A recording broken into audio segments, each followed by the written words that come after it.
प्यारे बच्चों, आप सभी का स्वागत है फिर से एक नए वीडियो में।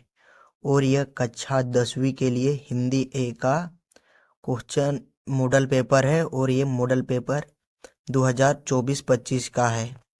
तो आप लोग देख लीजिए कि आपका मॉडल पेपर में कैसा कैसा क्वेश्चन पूछा गया है। तो सबसे पहले एक दिया गया है, एक गद्यांश दिया गया है। इसको पढ़कर पूछे गए प्रश्नों का उत्तर दीजिए।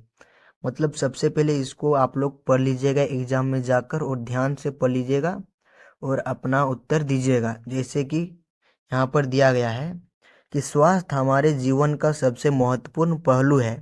स्वस्थ शरीर में ही स्वस्थ मस्तिष्क का निवास होता है।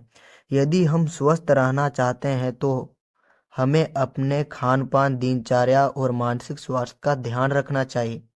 संतुलित आहार, नियमित व्यायाम और पर्याप्त नींद अच्छे स्वास्थ्य के लिए मुख्य स्तंभ है। इसके अतिरिक्त तनाव से बचना और सकारात्मक सोच रखना भी स्वास्थ्य बनाए रखने में सहायक होता है। स्वास्थ्य का सीधा संबंध हमारे दैनिक कार्यों को उत्पादकता से होता है। जो व्यक्ति स्वस्थ होता है वो न केवल शारीरिक रूप से बल्कि मानसिक रूप से भी अधिक सक्षम होता है। आज भी भागदौड़ भरी जिंदगी में लोग अपने स्वास्थ्य को नज़रअंदाज कर देते हैं, जिससे दीर्घकालीन बीमारियों का खतरा बढ़ जाता है। इसलिए हमें अपने स्वास्थ्य के प्रति सजग रहकर एक स्वस्थ और सुखी जीवन जीने का प्रयास करना चाहिए। तो क्वेश्चन नंबर 1 में पूछा जा रहा है कि स्वस्थ जीवन जीने के लिए गद्यांश में किन मुख्य स्तंभों का उल्लेख किया गया है। तो इसका जो राइट जो आंसर हो जाएगा वो संतुलित आहार और नियमित व्यायाम और पर्याप्त नींद, जो आप लोग पैसेज में देख चुके हैं। स्वास्थ्य का सीधा संबंध किससे है? जो स्वास्थ्य है, स्वास्थ्य का सीधा संबंध किससे है? तो किससे है? तो ऑप्शन नंबर बी हो जाएगा, दैनिक कार्यों और उत्पादकता से। तनाव से बचने के लिए गद्यांश में क्या उपाय सुझाया गया है? मतलब तनाव से बचने के लिए क्या इस गद्यांश में दिया गया है? तो इसका जो राइट आंसर हो जाएगा वो सकारात्मक सोच रखना, ये गद्यांश में दिया गया है। भाग दौड़ भरी जिंदगी में स्वास्थ्य को नजरअंदाज करने का क्या परिणाम होता है? तो क्या परिणाम होता है? तो दीर्घकालीन बीमारियों का खतरा हो जाता है। नजरअंदाज करेंगे तो यही होगा। तो 4 का option number B right answer हो जाएगा। निम्नलिखित पद्यांश को ध्यानपूर्वक पढ़े, पूछे गए प्रश्नों के उत्तर दे। देखो यहाँ पर एक पद्यांश दिया गया है, इसको आप लोग पढ़ लीजिएगा और आंसर बताने का प्रयास कीजिएगा, कमेंट में बताएं। पद्यांश के अनुसार नारी के बिना क्या अधूरी है? तो नारी है, उसके बिना क्या अधूरे है? तो 5 का ऑप्शन नंबर बी सृष्टि। नारी को किसका प्रतीक बताया गया है? जो नारी है उसको किसका प्रतीक बताया गया है? तो 5 का ऑप्शन नंबर बी संपन्न, साहस और धैर्य कहा गया है। पद्यांश में नारी को किन गुणों से संबोधित किया गया है? तो 7 का ऑप्शन नंबर बी हो जाएगा, स्नेह, करुणा और सृजन, जो ऑप्शन नंबर 20 का राइट आंसर। नारी के सौंपनों के लिए क्या आग्रह किया गया है? तो क्या आग्रह किया गया है? तो 8 का ऑप्शन नंबर बी उन्हें उड़ान देने के लिए। क्वेश्चन नंबर 9 में पूछा गया है, ये अब व्याकरण क्वेश्चन आ गया है। तो व्याकरण क्वेश्चन में पूछा जा रहा है कि सकर्मक क्रिया का उदाहरण है। जो सकर्मक क्रिया है वो किसका उदाहरण है? तो मैं खाना खा रहा हूं, यह सकर्मक क्रिया का उदाहरण है। सकर्मक क्रिया और अकर्मक क्रिया में मुख्य अंतर क्या है? इन दोनों में क्या क्या अंतर है? तो इन दोनों में अंतर है कर्म की आवश्यकता में। कर्म के आवश्यकता में ही ये इसका अंतर है। तो ऑप्शन नंबर सी इसका राइट आंसर हो जाएगा।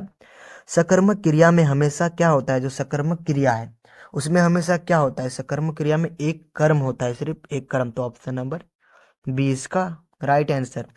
निम्नलिखित में से किस वाक्य में क्रियापद का उपयोग हुआ है? क्रियापद का किस वाक्य में उपयोग हुआ है? तो 12 का जो आंसर हो जाएगा वो ऑप्शन नंबर ए हो जाएगा, बच्चा दौड़ रहा है।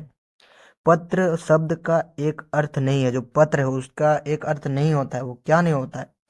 वो इसका जो आंसर हो जाएगा 13 का ऑप्शन नंबर डी पुस्तक नहीं है। मुख्य शब्द का एक अर्थ क्या होता है? मुख, मुख का एक शब्द क्या होता है? और एक, तो 14 का हो जाएगा ऑप्शन नंबर ए, मुख का मतलब चेहरा। अवयव शब्द की परिभाषा क्या है? जो 15 में पूछा जा रहा है कि अवयव शब्द की परिभाषा क्या है, तो 15 का ऑप्शन नंबर सी, जो अपनी स्थिति या रूप में कभी नहीं बदलता है उसको अव्यय कहते हैं। वह जल्दी आया, वाक्य में जल्दी शब्द किस प्रकार का अव्यय है? अव्यय है, तो ये जल्दी शब्द किस प्रकार का अव्यय है पूछा जा रहा है।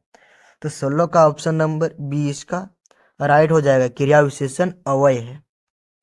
राजमहल शब्द किस प्रकार का समास है? जो राजमहल है वो किस प्रकार का समास है? तो 17 का ऑप्शन नंबर ए इसका राइट आंसर हो जाएगा, 17 का ए, तत्पुरुष समास इसका राइट आंसर हो जाएगा राजमहल का। 18 में पूछा जा रहा है कि बहुव्रीहि समास में किस प्रकार के पद होते हैं? तो इसका जो राइट हो जाएगा 18 का, ये आपका डी हो जाएगा, समास का अर्थ दोनों पदों में अलग। तुम स्कूल जाओ, तुम स्कूल जाओ और मैं घर पर रहूंगा, इस का वाक्य का क्या प्रकार है? इस वाक्य का क्या प्रकार है?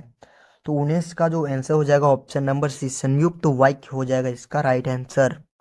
मैंने उसे बुलाया क्योंकि वह देर से आया था, इस वाक्य में कौन सा वाक्य है? तो इसका 20 का जो राइट आंसर हो जाएगा ऑप्शन नंबर बी हो जाएगा, मिश्र वाक्य, जो मिला जुला करके रहेगा वो मिश्र वाक्य है। और क्वेश्चन नंबर खंड ग में ये और एक कविता कहानी है ये वाला, इस कहानी को भी पढ़कर इसको आंसर देना है। देख लिए, आप कहानी बता रहे हैं।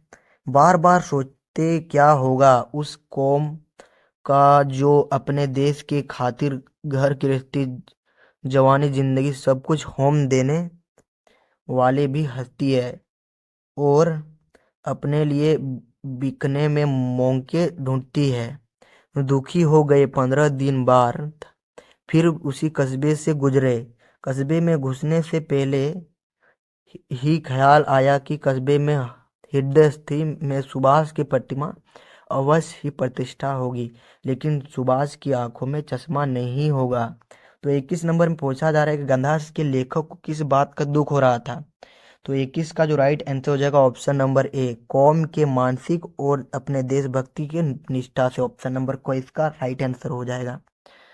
क्वेश्चन नंबर 22 में पूछा जा रहा है कि गद्यांश में लेखक का यह विचार सुभाष की आंखों में चश्मा नहीं होना का क्या अर्थ है? तो 22 का जो आंसर हो जाएगा option number B, Subhash Chandra Bose की मूर्ति में कोई कमी थी इसलिए उसकी आंखों में चश्मा नहीं होगा, ऑप्शन नंबर 20 का राइट आंसर हो जाएगा। और एक तो कहानी दिया गया है, बेटे के क्रियाक्रम में तूल नहीं किया, पतोह से ही आग दिलाई, किंतु ज्योतिष श्राद्ध की अवधि पूरी हो गई। पतोहू के भाई को बुलाकर उसके साथ कर दिया, यह आदेश देते हुए कि इसकी दूसरी शादी कर देना।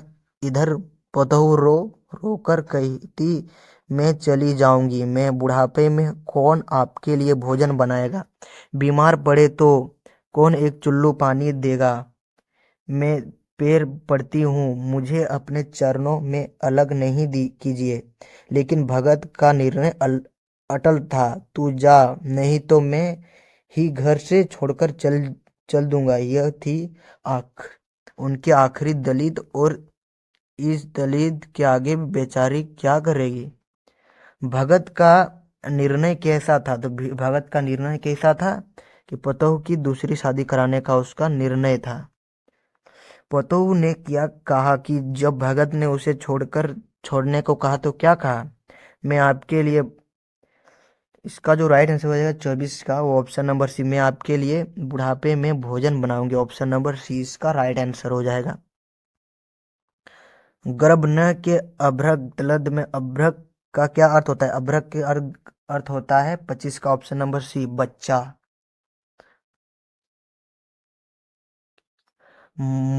महीप कुमार किसे कहा जा गया है? महीप कुमार किसे कहा गया है? तो ऑप्शन नंबर सी, लक्ष्मण को कहा गया है। विपुल बार महीन देवनी दिन्ही में महिदेव किसका संदर्भ में था? तो 27 का आंसर हो जाएगा ऑप्शन नंबर ए, इसका राइट हो जाएगा महादेव सी हो जाएगा। परशु बिलोक महिप कुमार ने परशु किसके लिए कहा हुआ है? तो किसके लिए कहा गया है? तो 28 का ऑप्शन नंबर ए हो जाएगा, एक युद्ध अस्त्र कहा गया है। गंतुक का क्या अर्थ होता है? जो गंतुक है उसका क्या अर्थ होता है? तो इसका गंतुक का अर्थ है किसी खास प्रकार का धनुष को गंतोष कहते हैं। नहीं, ये नहीं होगा। ऑप्शन नंबर डी हो जाएगा, पहाड़ को गंतोष कहा गया है 29 का। 30 में जितने नार्गे के जीप में किसकी तस्वीर लगी हुई थी? तो किसकी तस्वीर लगी? तो option number B, Dalai Lama का। और इसका short question, long question video देखना चाहते हैं तो लाइक सब्सक्राइब जरूर करें और कमेंट में जरूर बताएं कि जय हिंद, वंदे मातरम, जोहार झारखंड।